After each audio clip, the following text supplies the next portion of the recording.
beautiful English countryside cropped close by rabbits. And this is what happens to them when there are too many.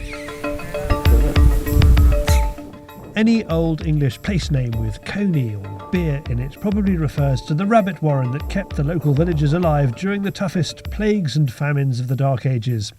This is one such hill somewhere in South Somerset, and out to ferret it today are the South Somerset Ferreters. Looking around, there's rabbit activity. Yeah. So we're hoping for get a few. Let's say we haven't been here for 4 years. There's like 6 of us. About 29,000 dogs. We've got about 8-9 ferrets. Plenty of nets. We're going to do this open hillside, and we've got 2 or 3 other berries we're going to do as well. There are lots of guesses about how many rabbits they should get from a berry like this. I guessed 30. Well, I'm going to be a bit more conservative and say about 20. 20? Yeah. Looking for 20 today? Yeah. I've said 50 before in the past and I was completely wrong. Yeah. Where would you be disappointed? Disappointed at 10? No, because it's still a day out. You know, anything in the bag really. We've been out before and caught none. First things first, and the ferreters put out the nets. The purse nets go over the holes to stop the rabbits as they come out.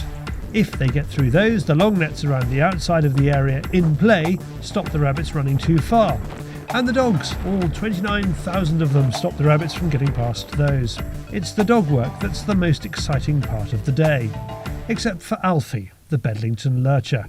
The most exciting part of the day for Alfie is that one of the bitch lurchers here today is coming into season. She won't have anything to do with him, so that leaves Alfie to suffer alone.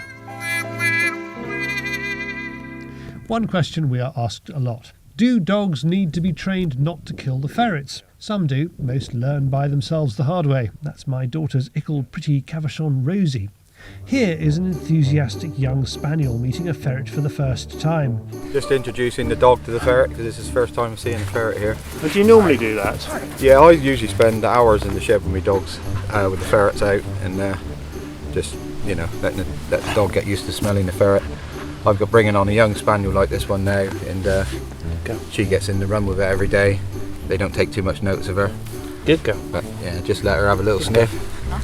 So is there no occasion where the dog has gone and tried to bite the ferret? Oh yeah, then the ferret does get out of the dog. I've had one of my dogs last year got a little bit friendly with the ferret, and then the ferret decided to latch onto its foot. So it was a quick lesson learned. So usually they are a little bit nervous of them to start with because they got a certain smell about them. They do, yeah. She doesn't seem to want to do anything with this one.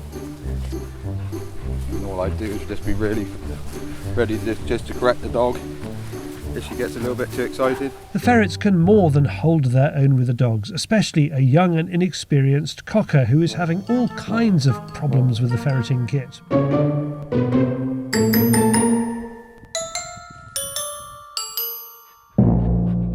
That's the ferreting to dog introductions done. Now we want to introduce the ferrets to the rabbits. Down into the berry they go and start looking for rabbits to bolt out into the open. We wait. And we wait. With a berry this old and this deep, even the ferret finders have trouble picking up the radio signal from ferrets deep underground. Yeah, I think what it is, they're so big. I mean, we ain't got enough ferrets to cover it really. I mean, that warren there is just, well, it's massive.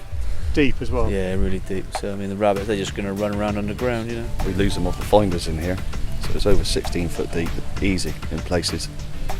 Does that make it a kind of a really ancient berry? I should think so. It's been here for years and years, yeah. Possibly centuries, I suppose. Exactly, yeah. If they're more than 16 feet down, what can you do? Just wait till they come back out. We get a few, but not the 20 that Jaff is hoping for. When you're not catching rabbits, it's time for Jaff to step up and do some stunt work. At last, the rabbit pops out that the dogs have been waiting for.